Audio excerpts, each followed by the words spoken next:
Will TV ప్రేక్షకులందరికీ వినాయక చవితి శుభాకాంక్షలు.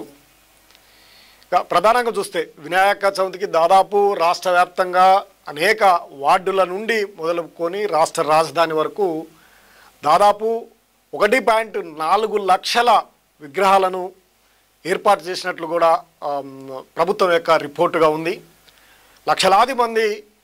లక్షలాది మండపాలను ఏర్పాటు చేసి అనేక పూజలు చేస్తూ ఎంతో భక్తి శ్రద్ధలతో ముఖ్యంగా యువత విద్యార్థులు కాలనీలలో ఈ స్థానిక ఎన్నికలను దృష్టిలో పెట్టుకొని కూడా రాజకీయ నాయకులు కూడా ఈ వినాయకునికి సంబంధించినటువంటి అంశాన్ని తమ వైపు తిప్పుకోవడానికి అనేక ఎత్తుగడలు చేస్తూ ఉన్నారు. పూజలలో నిర్వహిస్తూ ప్రజల్లో మమేకమవుతూ పోతున్నటువంటి పరిస్థితి వినాయక చవితిది చూడొచ్చు.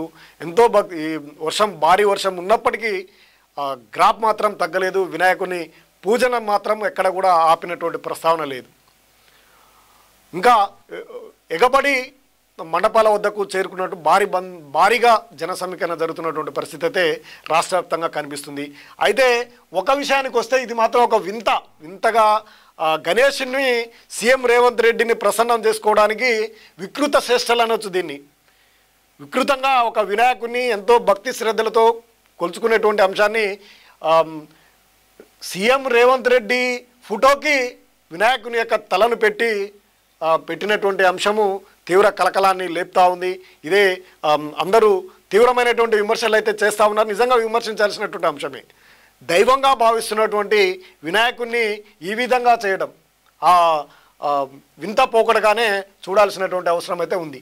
గోస్మాల్ నియోజకవర్గంలోని ఆగాపూర్ ప్రాంతంలో ఫిషరీస్ కార్పొరేషన్ చైర్మన్ మెట్టు సాయి ఆధ్వర్యంలో తెలంగాణ రేజింగ్ పేరుతో బుధవారం ప్రత్యేక మండపాన్ని ఏర్పాటు చేశారు. ఇందులో సీఎం రేవంత్ రెడ్డి అహోభావాలను అనుకరిస్తూ విగ్రహాన్ని ప్రదర్శించారు. ఈ విగ్రహం రాష్ట్రంలో ప్రభుత్వం సీఎం అభివృద్ధి దిశగా చేపట్టినటువంటి సంక్షేమ పథకాలు పలు అంశాలను సూచించేలా ప్రత్యేక ఆకర్షణగా నిలుస్తుంది. ఇది ఆకర్షణ అంటారా? ఇది వింత పోకడ.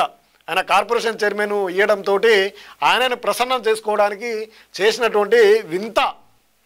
సీఎం రేవంత్ రెడ్డి ఫోటోనే దాదాపు ఆయన ఆకారంతో పోలినటువంటి అంశాన్నే ప్రస్తావిస్తూ వెనక ప్రభుత్వం యొక్క లోగోని కూడా పెట్టి ఈ వింత పోకడలు చేయడం అనేది ఇది రాను వినాయకుడినే మర్చిపోయే అవకాశం ఉంటుంది.